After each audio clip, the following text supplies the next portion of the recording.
Zohran Mamdani certainly dislikes billionaires.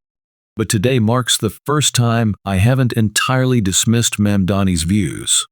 I hope we understand that we don't oppose billionaires themselves, but rather the collusion between billionaires and power. Mamdani might have admired the ancient Greek cynic philosopher Crates of Thebes. Disdaining the life of a wealthy man, Crates donated most of his fortune and lived in Athens as a cynic, embracing a life of voluntary poverty. Metrocles was also a Greek philosopher and orator. During a speech practice session, Metrocles passed gas and felt utterly mortified. Being the perfectionist he was, he locked himself indoors and attempted to starve himself to death. Crates visited him and prepared a dinner of lupins. After eating the lupins, both men began to pass gas. Amidst the continuous sounds of flatulence, Crates explained to Metrocles that flatulence was simply a natural process and nothing to be ashamed of. Metrocles was persuaded, let go of his shame, and became a student of Crates.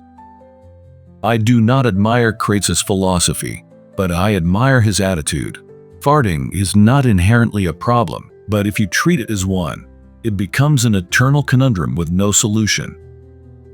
Niccolò Machiavelli was an infamous Italian political theorist, philosopher, and historian.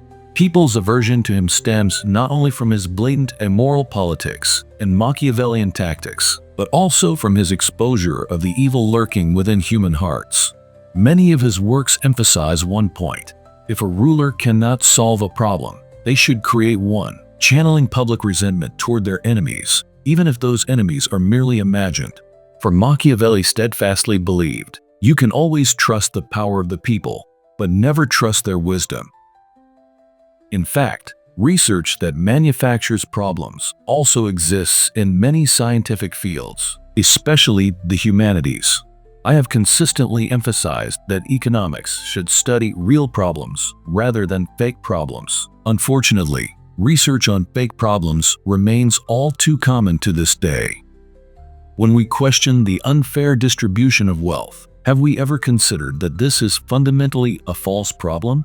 Today, we will explore why distributive justice is a false issue and why wealth inequality itself is not inherently problematic. It only becomes a false problem that severely drains our society's vitality when it is weaponized as a tool for one class to oppose another. In the New Testament of the Bible, both the Gospel of Matthew and the Gospel of Luke record the parable of the talents, also known as the parable of the Minas. It tells of a master who entrusted his goods to his slaves while he was away. Upon his return, the master assessed each servant's performance by examining the profits generated from their investments. Those yielding greater profits received additional goods. Thus, the more capable received more. The less capable not only received no reward, but also had their entrusted resources taken away. For to him who has will more be given, and from him who has not, even what he has will be taken away. Derek Price was a British physicist and historian of science, widely regarded as the father of scientometrics. In 1976, while elaborating on the sociology of science, he proposed the concept of cumulative advantage, which can be seen as the first description of the Matthew effect within the scientific community. However, he himself did not use the term Matthew effect. The Matthew effect was explicitly proposed by two American sociologists, Robert King Merton and Harriet N. Zuckerman. They employed this concept to describe how distinguished scientists often receive more recognition than relatively unknown researchers, even when their work is comparable. For instance, even when all the work is done by graduate students, awards are almost invariably given to the most senior researcher involved in the project. George Joseph Stigler was the recipient of the 1982 Nobel Prize in Economics.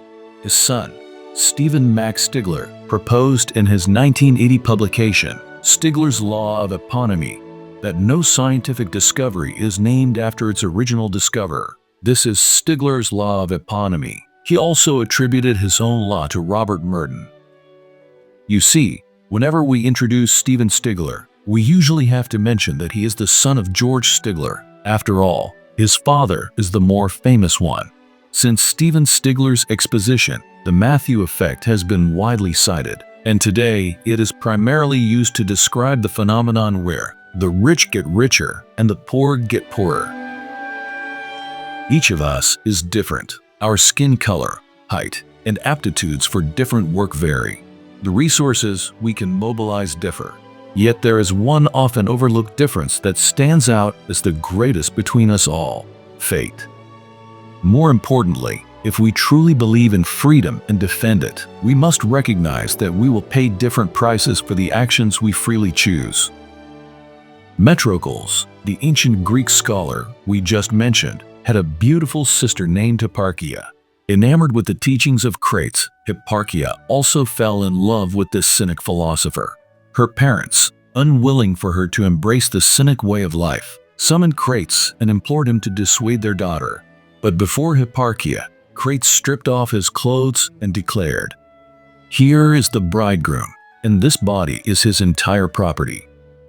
Hipparchia then declared to her parents that she would kill herself if they did not allow her to marry Crates. Ultimately, she not only left her wealthy family, but to fully practice cynic philosophy, she and Crates even engaged in intercourse in public. For a detailed account, refer to Ideas and Myths, written in the Stars, Destinies, Indignant Flying. Everyone's value judgments about the same thing differ.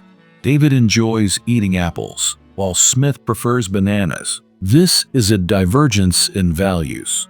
If David chooses to live as a carefree wanderer, his wealth lies not in money, but in the freedom of his nomadic life. Under such circumstances, how can we achieve wealth equality? For cynical philosophers, their values differ entirely from those of ordinary people. They regard money as worthless and revere a life of complete naturalness. Therefore, their judgments of value are not measured by money. Hence, I reiterate, because each individual's values are inconsistent, the measurement of wealth and poverty cannot rely solely on money as the sole standard.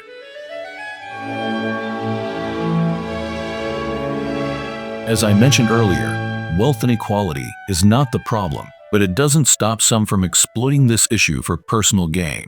Marx misunderstood the issue of wealth disparity.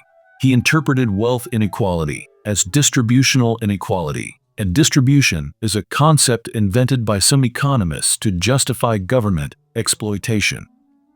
In my article, Redistribution: Why is the Government Spying on My Wallet?, I have already explained in detail that when individuals sell goods or labor in the market, they receive their rightful income. This fulfills the value of their labor. There is no question of wealth distribution here.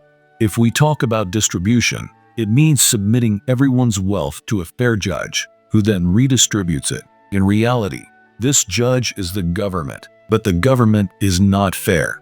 Karl Marx recognized this problem long ago. He did not believe governments could achieve distributive justice, which is why he envisioned a global communist society without governments. Yet this just society remains an abstract concept akin to a government. How would it be organized? How could distribution be fair? Marx himself never found the answers. Marx also believed that wealth inequality stemmed from the separation of the means of production from the workers. He idealized the idyllic pastoral era of medieval Europe, where peasants owned their land and weavers possessed their own looms. In short, a society of self-sufficient farmers and artisans represented his utopian vision. Yet Marx recognized that such resource allocation would struggle to achieve optimal production efficiency, making the rapid growth of the industrial age impossible.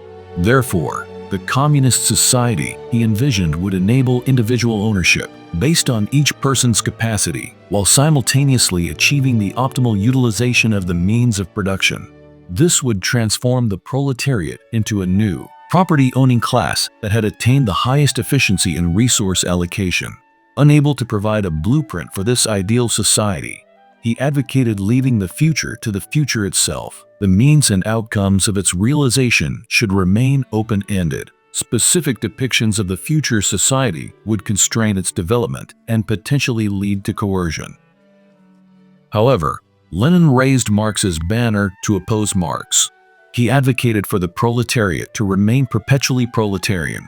Therefore, all resources, including the means of production, were to be handed over to the government. Production would be directed by the state, with every individual's life planned by the government. If Marxism sought to eliminate poverty, then Leninism aimed to eliminate the wealthy, turning everyone into perpetual poor people. This would, once and for all, historically, completely, and thoroughly resolve the problem of wealth inequality. Pol Pot was merely an intensified version of Leninism. In Cambodia, he not only eliminated currency and wealth, but also annihilated the bodies of the rich, the bodies of the poor, and even the bodies of his own comrades. From this perspective, he was a 100% utterly complete problem solver. Eliminate humanity, and all human problems would be solved. Marx attributed wealth inequality to distributive inequality. Yet in reality, we often make the mistake of simplistically equating power inequality with wealth inequality. We should not resent the wealthy, for each of us has the opportunity to become wealthy. But we must be vigilant against the alliance of wealth and power, which seeks to thwart our individual chances to create wealth and join the ranks of the newly affluent. The collusion between wealth and power grows ever more covert and shameless. Its primary manifestation lies in establishing the market rules of state capitalism. We know that the middle class pays higher personal income taxes than corporate income taxes, ostensibly to encourage the wealthy to invest in production and curb excessive consumption. The working class's consumption is merely necessary to sustain the reproduction of labor power. Essentially, production and consumption are two sides of the same coin, inseparable. Yet the wealthy always find ways to indulge in high consumption without paying income taxes. Warren Edward Buffett is a rare honest billionaire. He has openly discussed his tax avoidance methods. His primary tactic involves borrowing against assets. He and other billionaires can use stocks as collateral for bank loans. Banks will lend vast sums of money, typically millions or billions of dollars, to wealthy individuals against their personal stock holdings. The IRS does not classify loans as taxable income. Therefore, while Buffett borrows money to fund his lifestyle or make new investments, he does not pay income tax on his expenditures. This approach allows the wealthy to obtain cash without selling stocks. By borrowing against assets, they can retain their holdings and let them appreciate, a strategy often dubbed buy, borrow, die. This tactic exists because U.S. tax law generally does not tax unrealized gains.